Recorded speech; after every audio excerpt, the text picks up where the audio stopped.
हाँ, और भाई कैसे हो? सब सब वो कालू भाई किसी को लाने वाला था यार, अभी है नहीं।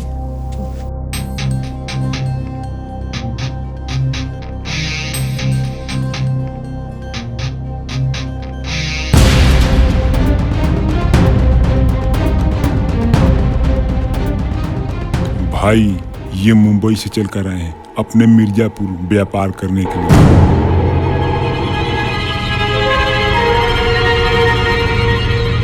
चलो मिल लो, यही है मिर्जापुर के प्रिंस।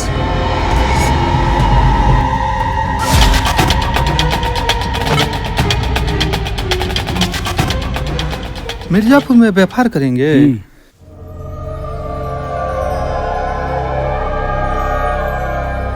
अबे मुंबई में कहाँ से हीरो पकड़ है बे? मिल जाते हैं। हीरो व्यापार करे करे। ऐसा है, मिर्जापुर का कुछ नियम है व्यापार के लिए, आपको पता है? हाँ पता है। मिर्जापुर से गद्दारी स्वीकार नहीं किया जाता। ठीक है, बताइए सब। मिर्जापुर में 2 नियम है व्यापार के लिए। पहला, जुबान का कीमत होना। ओके। और दूसरा, मिर्जापुर से गद्दारी नहीं। नहीं तो